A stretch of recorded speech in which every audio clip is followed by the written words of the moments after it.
Bahan Persekutuan Perempuan Wilayah GKI Pondok Indah. Kisah perempuan di Alkitab.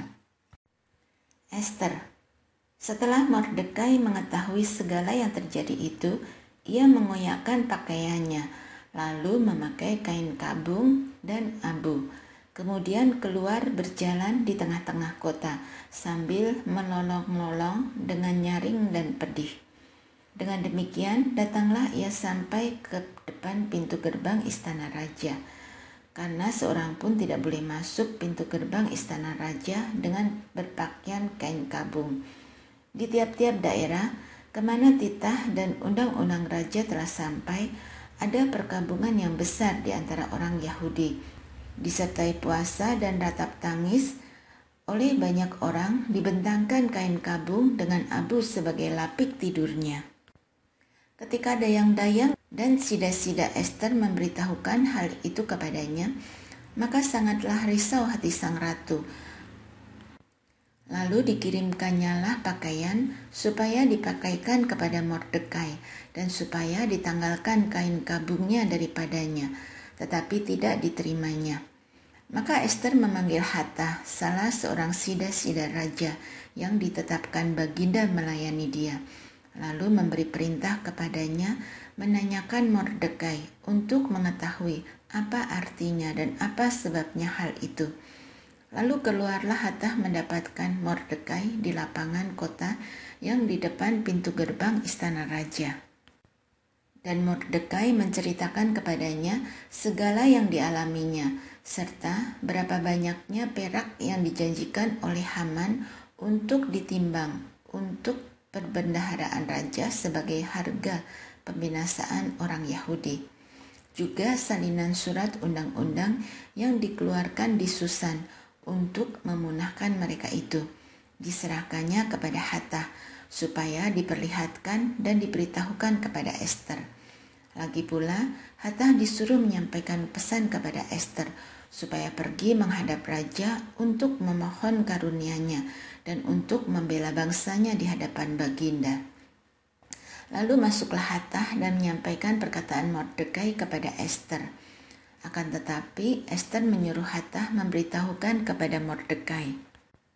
Semua pegawai raja serta penduduk daerah-daerah kerajaan mengetahui bahwa bagi setiap laki-laki atau perempuan yang menghadap raja di pelataran dengan tiada dipanggil, hanya berlaku satu undang-undang, yakni hukuman mati.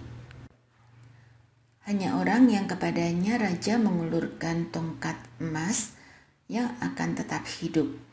Dan aku selama 30 hari ini tidak dipanggil menghadap raja. Ketika disampaikan orang perkataan Ester itu kepada Mordekai, maka Mordekai menyuruh menyampaikan jawab ini kepada Ester. Jangan kira karena engkau di dalam istana raja, hanya engkau yang akan terluput dari antara semua orang Yahudi. Sebab sekalipun engkau pada saat ini berdiam diri saja, bagi orang Yahudi akan timbul juga pertolongan dan kelepasan dari pihak lain.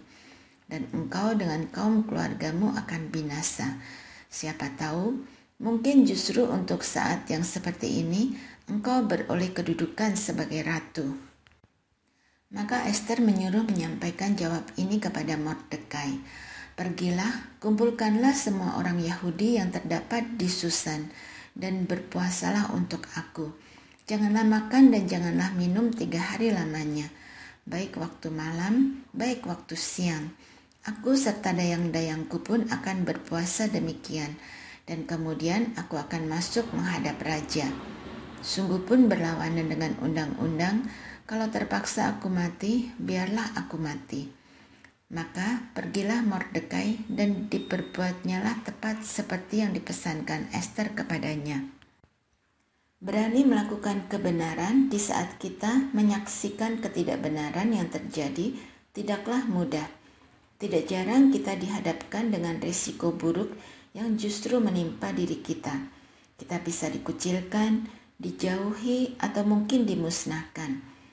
Seorang sastrawan bernama Wiji Tukul menuliskan puisi berjudul Peringatan. Puisi tersebut menunjukkan kejujuran dan kebenaran akan pemerintah yang bobrok pada saat itu. Puisi itu juga yang menyebabkan biji tukul menghilang, lenyap seperti ditelan bumi. Artinya, memang ada harga yang harus dibayar untuk terus mengutarakan kebenaran. Esther, di tengah kenyamanan hidup yang dimilikinya sebagai ratu, tidak menghindarkan dirinya dari persoalan yang pelik. Ia dihadapkan dengan keinginan Haman yang ingin memusnahkan bangsa Israel dalam negerinya. Esther 4 menggambarkan suasana kalut dan keputusasaan Mordekai yang mengetahui segala rencana keji Haman. Harapan satu-satunya adalah Esther. Keselamatan keluarganya dan bangsa Israel ada di tangan Esther. Ia harus mengambil langkah berani, bahkan mempertaruhkan hidupnya untuk menemui sang raja. Menariknya, sebelum Esther menghadap raja, ia lebih dulu melakukan puasa dan berdoa. Tindakan yang menunjukkan bersandar penuh pada kekuasaan dan pertolongan Tuhan. Esther bertekad untuk berani. Bahkan ia berkata, "Kalau aku harus mati, biarlah aku mati." Berserah bukan berarti menyerah pada keadaan, tetapi bertindak dengan mengambil segala risiko dan menyerahkan hasilnya kepada Tuhan. Saudara, sebagai perempuan, kita dipercayakan hidup oleh Tuhan. Kita bertanggung jawab menjadi perempuan yang memperjuangkan kebaikan bagi sesama dan lingkungan kita. Dan kerap kita menemukan tantangan untuk mengutarakan kebenaran di tengah ketidakadilan.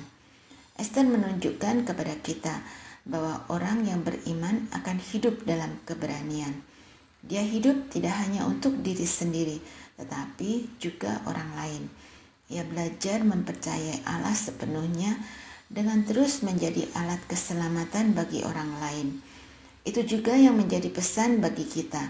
Milikilah hidup yang berani memperjuangkan kebenaran dan keadilan bagi sesama. Milikilah keberanian itu, saudara. Diskusikan. 1. Tantangan apa yang saudara hadapi dalam memperjuangkan kebenaran? Doakan. 1.